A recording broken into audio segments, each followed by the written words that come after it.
Hello everyone. In this video series, I'm going to share with you my understanding of manifestation and where we can focus in order to bring our manifestations to life. Today, we'll be focusing on clearing, healing, and confronting our shadows. Let's begin. I believe that manifestation as we know it here in the West can be a little bit messy. And by messy, I mean the toxic positivity that we simply need to constantly have positive thoughts, be in a high vibe, and that the failure of manifestation is at the fault of the individual. I believe that there's many influences at play, systemic issues that don't make manifestation as straightforward as simply scripting, saying positive affirmations, or thinking good thoughts. We can't easily manifest ourselves out of a supremacist, patriarchal, colonial system, is what I'm trying to say. It's going to be much more difficult for somebody who's in poverty to manifest massive amounts of wealth than somebody who already has the resources and the privileges in society to make that happen. It's a hard truth, but I believe that manifestation is so much more than a method to obtain riches and goods. That being said, I believe that manifestation works as a way for us to co-create with the universe, with the divine. And in order to do that, here are the things that we can do to help get that process going in our lives. First thing we have to do is focus on clearing the energy channels in our bodies. The American Psychological Association describes trauma as an emotional response to a terrible event. And in present times, especially if you were raised by boomer parents, it's a normal response to suppress our emotional responses rather than allowing these emotions to be felt, acknowledged, and released. Conceal, don't feel, don't let them know. I'm sorry.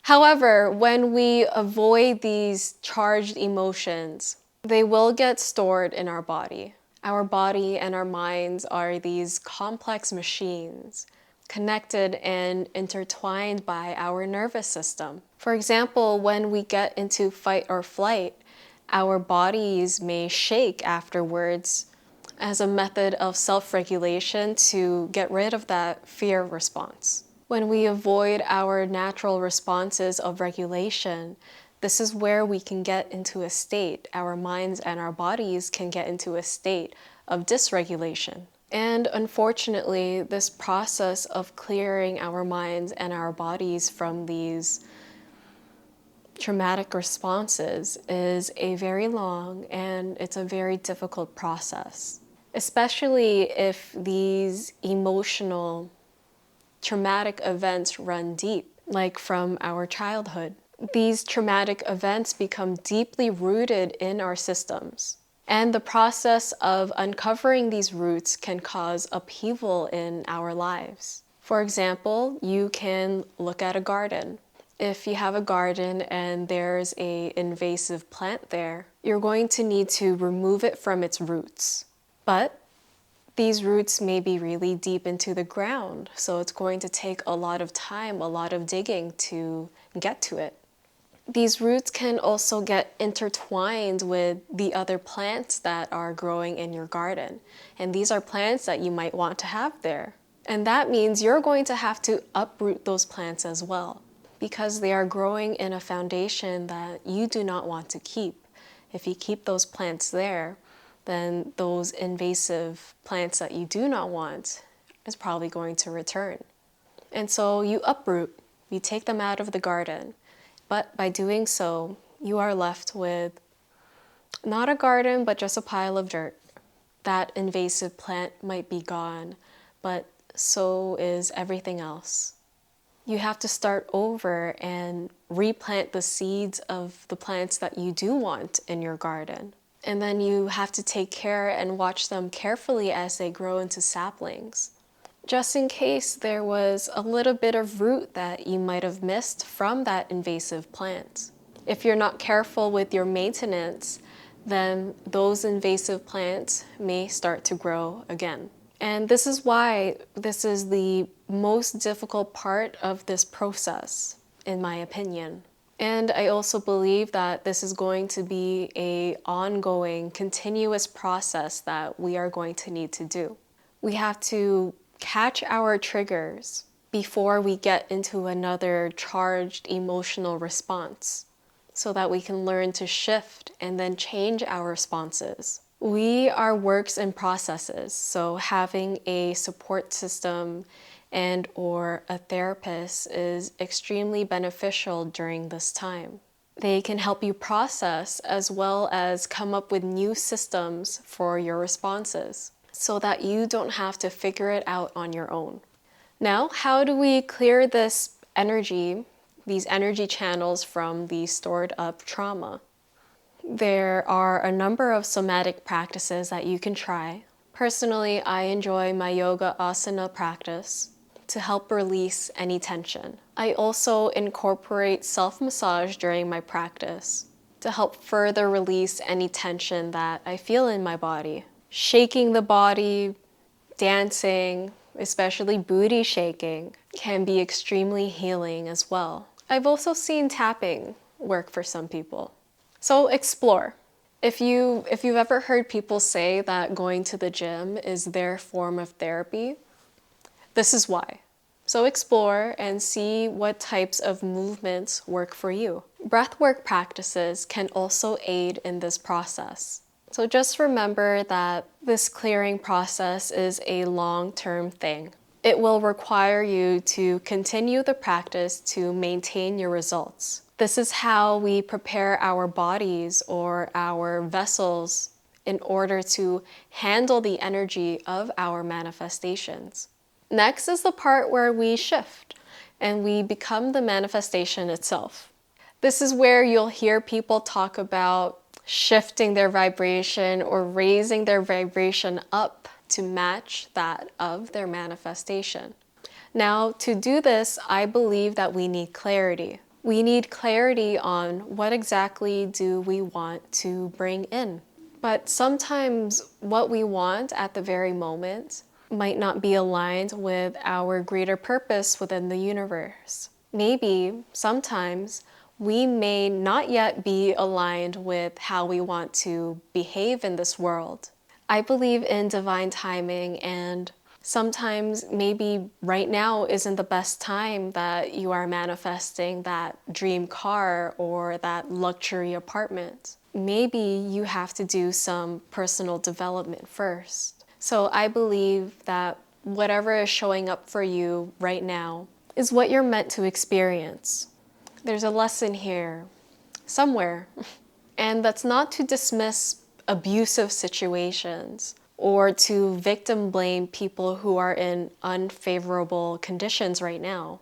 It's to say that there needs to be certain things in place first, that we need to be at a certain point of self-development before we are able to manifest in alignment with the universe.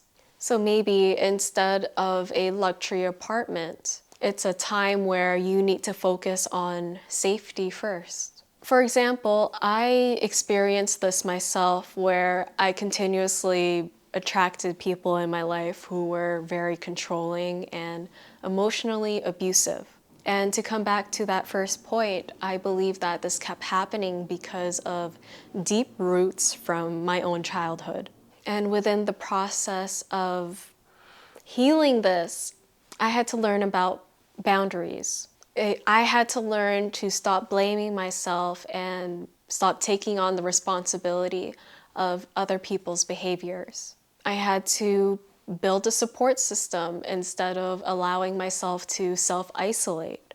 I needed to put my foot down and exit the situation safely. And now, today, I know that I'm not the same person that had experienced those things in the past. I learned a lot about myself and my reactions to things. But I am also still in the process of healing from the trauma that those events have caused me as well. That process is still ongoing to this day. But this is where change happens. This is how I was able to get clarity on how I want to show up in the world and my purpose in what I share and what I put out there. And to do this, I did a lot of journaling, especially within the realms of shadow work. Shadow work is a way to bring clarity about who we really are. It's about bringing awareness to what's hidden, the hidden parts of ourselves. And this process allows us to be more compassionate towards ourselves as flawed human beings, especially to those hidden parts that we feel shame or guilt towards. Doing this kind of work helps with our manifestations because we become equipped with dealing with our shadow traits, like a victim complex, defensive emotional responses, or egotistical outbursts. A lot of our shadow traits are trauma responses. So working through them is an important part of our development to learn self-acceptance, self-compassion, for us to become who we want to be, the way that we want to show up in the world. You are not your trauma response. So when I shadow journal, I usually write about the events that occurred and how I feel about those events. But you can also use shadow prompts, like what triggers you? What makes you feel unworthy? What feelings are you trying to avoid? There are tons of shadow prompts out there. You can Google shadow prompts and see what calls out to you. And whatever prompts that you decide to use, make sure to always add a why at the end. Asking why will allow you to dive deeper into these things. And always feel free to come back to a prompt, because you might be able to go deeper with your reasoning and uncover more and more each time. The more awareness that we can bring into our shadows, the clearer we can be about who we really are and what we are meant to do. Then at that point, we can be aligned with the universe, aligned with the divine, and manifest as a co-creator. We need to know and accept ourselves, even those parts that we might want to keep hidden. So when we get triggered and we get into a trauma response, because we are aware, we're building that awareness, we can more easily shift our vibration and change our responses more easily. We cannot bring change by doing the same things over and over again. But it's also really important for us to be gentle with ourselves during this period. It's really easy for people to get stuck in their shadows.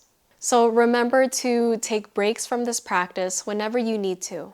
Give yourself grace and allow yourself forgiveness. So remember, the first process of manifestation is healing. We need to uproot and make space for our manifestations to come in. We also need shadow work to be clear in who we are and strong in our own belief in ourselves. Through this type of work, then we can shift, then we can make changes towards our manifestations. This is the longest part of the manifestation process, but in my opinion, it's also the most rewarding and the most fruitful. It's not easy, but it's worth it. If you're ready to start doing this work, I recommend trying out this vagus nerve practice that I have here on my channel. And until then, I will see you all again very soon.